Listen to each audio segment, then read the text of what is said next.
গতকালকের এসআইআর এর রিপোর্ট অনুযায়ী মানে 9 তারিখের এসআইআর এর রিপোর্ট অনুযায়ী এই মুহূর্তে আমাদের কাছে বেশ কয়েকটি গুরুত্বপূর্ণ বিষয় রয়েছে, আপডেট রয়েছে এসআইআর নিয়ে। সেই সংক্রান্ত আলোচনা করব এই ভিডিওর মাধ্যমে। প্রথমত আপনাদেরকে বলবো যে এখনো পর্যন্ত এসআইআর এ কত নাম বাদ যাওয়ার প্রবল সম্ভাবনা রয়েছে, সেই সংক্রান্ত কিছু তথ্য আমার কাছে রয়েছে, সেগুলো নিয়ে আলোচনা করব। এবং 2 নম্বরে বলবো যে ইলেকশন কমিশন অফ ইন্ডিয়ার পক্ষ থেকে ভিএলওদের কাছে 3 দফা নতুন নির্দেশিকা এসে পৌঁছেছে। কি সেই নির্দেশিকা, সেই নির্দেশিকায় কি বলা হয়েছে, সমস্ত বিষয় আলোচনা করব। প্রথমত আপনাদেরকে বলে রাখি যে এসআইআর এ এখনো পর্যন্ত বিভিন্ন সূত্র মারফত আমাদের কাছে যে রিপোর্ট রয়েছে যে এখনো অবধি মৃত ভোটারের সংখ্যা রয়েছে প্রায় 24 লক্ষের কাছাকাছি। প্রায় 24 লক্ষের কাছাকাছি রয়েছে মৃত ভোটারের সংখ্যাটা এখনো পর্যন্ত জানা যাচ্ছে। এবং স্থানান্তরিত ভোটারের সংখ্যা রয়েছে 20 লক্ষের কাছাকাছি। স্থানান্তরিত ভোটার মানে যারা এক স্থান থেকে অন্য স্থানে চলে গেছেন, অথচ তিনার নাম 2 জায়গায় রয়ে গেছে, মানে নতুন জায়গায় তো থাকছেনই, তার সঙ্গে সঙ্গে পুরনো যে জায়গায় তিনার নাম ছিল যে ভোটার তালিকায়, সেখানেও কিন্তু তিনার নামটা থেকে গেছেন। এরকম স্থানান্তরিত ভোটারের সংখ্যাটা প্রায় 20 লক্ষের কাছাকাছি।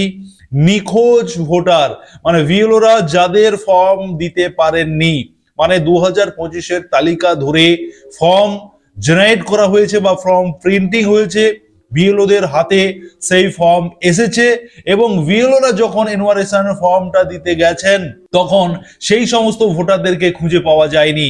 এমন ভোটারের সংখ্যাটা এখনো পর্যন্ত প্রায় 10 লক্ষের কাছাকাছি। এছাড়া ডুপ্লিকেট ভোটারের সংখ্যা রয়েছে 50,000-এর কিছু বেশি। এই মিলিয়ে টোটাল 54 লক্ষের মতো এ পর্যন্ত 9 তারিখের যে রিপোর্ট অনুযায়ী এ পর্যন্ত আমাদের হাতে কিন্তু এই তথ্য রয়েছে। 54 লক্ষের মতো নাম এই মুহূর্তে বাদ যাওয়ার সম্ভাবনা রয়েছে। এছাড়াও রয়েছে হিয়ারিং প্রক্রিয়া, সেখানে অনেকেই যারা ফর্ম জমা দিয়েছেন অথচ যাদের লিগ্যাল নথি নেই, এরকম সংখ্যাটাও কিছু পরিমাণ হিয়ারিং এর পরে বেরোবে। আমাদের finally election commission of India থেকে যে নোটিফিকেশনটা আমরা অপেক্ষা করছি, যে নোটিফিকেশনে পরিষ্কার করে সমস্ত কিছু মেনশন করে দেওয়া থাকবে, সেই নোটিফিকেশন এলে আমাদের কাছে কিন্তু আরো ক্লিয়ার হয়ে যাবে, বিষয়টা একেবারে স্বচ্ছ হয়ে যাবে যে অ্যাকচুয়ালি পশ্চিমবঙ্গে কত ভোটারের নাম বাদ গেল যারা এক প্রকার অবৈধ ভোটার বা অযোগ্য ভোটার। কোনো যোগ্য ভোটারের নাম কিন্তু বাদ যাবে না, সেটা ইলেকশন কমিশন থেকে নিশ্চিত করে দেওয়া হয়েছে। এছাড়াও রয়েছে অসংগৃহীত কিছু ফর্ম রয়েছে, যেসব ফর্ম হচ্ছে বিএলওরা দিয়েছেন, মানে ভোটার ফর্ম সংগ্রহ করেছেন কিন্তু সেই ফর্ম এখনো পর্যন্ত ভিএলওদের কাছে জমা পড়েনি এবং ভিএলওর অ্যাপস মারফত ইলেকশন কমিশনের কাছে জমা পড়েনি। এরকমও কিন্তু ফর্মের সংখ্যা রয়েছে, বেশ কিছু সংখ্যক ফর্ম রয়েছে, এই সংখ্যাটাও কিন্তু রয়েছে। এই মুহূর্তে কিন্তু এ পর্যন্ত আমাদের কাছে যে পরিমাণ ভোটার বাদ যাওয়ার সম্ভাবনা এখনো পর্যন্ত, সেই রিপোর্টটা আমি আপনাদেরকে বললাম। এবারে আমি আপনাদেরকে যেটা বলবো যে ভিএলওদের কাছে 3 দফা নতুন নির্দেশিকা। 3 দফা নতুন নির্দেশিকার মধ্যে প্রথম দফায় বলা হচ্ছে যে সমস্ত ডুপ্লিকেট ভোটার যারা রয়েছেন, মানে বিএলও অ্যাপসে ইলেকশন কমিশনের এমনই ভাবে সিস্টেম তৈরি করা হয়েছে, প্রত্যেক বিএলও তিনাদের অ্যাপসে দেখতে পাচ্ছেন যে কতজন তিনার বুথে, তিনার এলাকায়, তিনি যে এলাকার জন্য অ্যাপয়েন্টেড হয়েছেন সেই বুথে কত ভোটার রয়েছেন ডুপ্লিকেট, সেই নামের লিস্টটা কিন্তু তিনাদেরকে দিয়ে দেওয়া হচ্ছে এবং তিনারা সেই লিস্ট ধরে তিনাদের কাছে পৌঁছচ্ছেন, তিনাদেরকে জিজ্ঞাসাবাদ করছেন এবং তার সঙ্গে সঙ্গে একটি স্বঘোষণা পত্রেও তিনাদের ভিএলওরা সেই সমস্ত ডুপ্লিকেট ভোটারদের সাইন করিয়ে নিচ্ছেন। অনেকে আপনারা বলবেন যে আমি তো ডুপ্লিকেট নই অথচ আমার কেন সাইন করানো হচ্ছে, বিষয়টা তা নয়। দেখুন, আপনার ভুল আপনার নয়, আপনার অজান্তে হয়তো বিভিন্ন জায়গায় আপনার নাম থেকে থাকতে পারে। ধরুন আপনি শিফট হয়ে অন্য জায়গায় চলে এসেছেন, আপনি জানেন যে পুরনো জায়গায় আমি তো নাম কাটিয়ে দিয়েছি, নতুন জায়গায় আমি ভোট দিই, আমি তো পুরনো জায়গায় কখনো ভোট দিই না, বাট ইলেকশন কমিশনের ওই পোর্টালটাতে, মানে যেটা ভোটার তালিকাতে, কিন্তু আপনার নাম 2 জায়গায় থেকে গেছে আপনার অজান্তে। সেই কারণে এটা নিয়ে ভয় ভ্রান্তি ভীত হওয়ার কোনো জায়গা নেই। এমনই যদি থেকে থাকে তাহলে ইলেকশন কমিশন ভিএলওদের অ্যাপসে আপনার নামটা দেখিয়ে দেবে এবং ভিএলওরা সেটাকে কনফার্ম হওয়ার জন্য আপনার কাছ থেকে একটি ঘোষণাপত্র নিতে পারে, যেখানে উল্লেখ করতে হবে যে আপনি মূলত যে জায়গায় আপনি ভোট আপনার নামটা রাখতে চাইছেন সেই জায়গাটাকে উল্লেখ করে আপনাকে বলে দিতে হবে যে ভারতবর্ষের অন্য কোনো জায়গায় যদি আপনার নাম দ্বিতীয়বার আপনার নাম থেকে থাকে তাহলে সেই নামটা যাতে বাতিল করে দেওয়া হয়, এই মর্মে আপনাকে একটি স্বঘোষণাপত্র দিতে হবে। এছাড়াও আরো একটি ডুপ্লিকেট ভোটারের যে তথ্য আমাদের কাছে রয়েছে সেটা হচ্ছে যে আপনার নাম দ্বিতীয় জায়গায় নাও থাকতে পারে, কিন্তু আপনার নামের সঙ্গে অন্য কোনো ব্যক্তির যদি সমস্ত তথ্য ম্যাচ করে যায় তখন কিন্তু আপনার নামটাও ভিএলও অ্যাপসে ডুপ্লিকেট বলে শো করবে। সেক্ষেত্রেও কিন্তু আপনাকে একটি ঘোষণাপত্র দিতে হতে পারে, বা ভিএলও তিনাদের মতো করে কিন্তু বিভিন্ন জায়গার বিভিন্ন ভিএলওরা সেই বিষয়গুলোকে প্রসেস করছেন। এরকম একটি নতুন নির্দেশিকা ভিএলওদের কাছে রয়েছে, সেটার কাজ চলছে।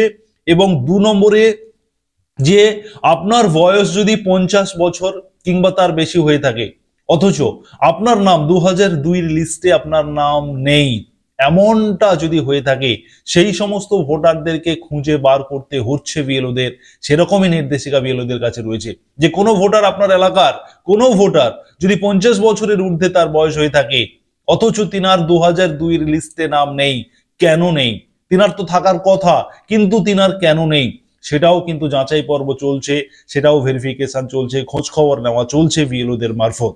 এবং 3 নম্বরে যে নির্দেশিকাটা আরো বেশি গুরুত্বপূর্ণ সেটা হচ্ছে কোনো ভোটারের বয়স যদি 85 বছরের ঊর্ধ্বে হয়ে থাকে সেক্ষেত্রে সেই ভোটারের একটি ভিডিও ফুটেজ ভিএলওদের নিতে হচ্ছে এবং সেই ফুটেজ ইলেকশন কমিশনের বিভিন্ন হোয়াটসঅ্যাপ গ্রুপ রয়েছে, সেই গ্রুপে ইলেকশন কমিশনের উচ্চপদস্থ আধিকারিকরা জয়েন রয়েছেন, সেই গ্রুপে সেই সমস্ত ভোটারদের একটি ভিডিও নিয়ে সেই গ্রুপে আপলোড করে দিতে হচ্ছে ভিএলওদের।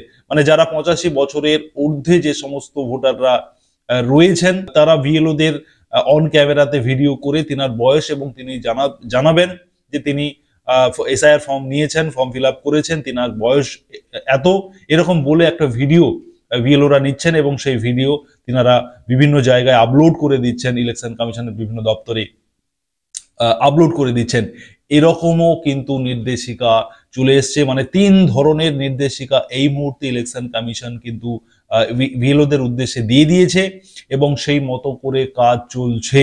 এখনো পর্যন্ত 9 তারিখের এ পর্যন্ত এসআইআর এর রিপোর্ট রয়েছে, আর মাত্র 2 দিন হাতে রয়েছে। 11 তারিখেই শেষ হচ্ছে এসআইআর এর ফর্ম সাবমিশনের লাস্ট ডেট রয়েছে সমস্ত স্তর থেকে, মানে ভোটারদের পক্ষ থেকে এবং ভিএলওদের এন্ড থেকেও এই এনওয়ারেশন ফর্ম ভিএলওরা তিনাদের অ্যাপসে মাধ্যমে ইলেকশন কমিশনের কাছে সাবমিট করা লাস্ট ডেট রয়েছে 11 তারিখ এবং 16 তারিখে একটি ড্রাফট লিস্ট পাবলিশড হবে, যে ড্রাফট লিস্টের দিকে আমরা প্রত্যেকে তাকিয়ে রয়েছি।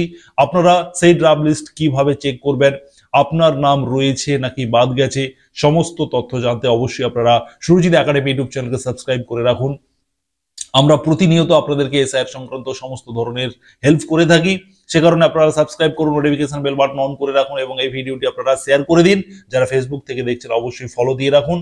যখনই ড্রাফট লিস্ট পাবলিশড হবে আমরা প্রথমত আপনাদেরকে ভিডিও করে দেখিয়ে দেব আপনি কিভাবে চেক করে নেবেন আপনার এই এসআইআর এর ড্রাফট লিস্টে আপনার নাম রয়েছে কিনা। ধন্যবাদ।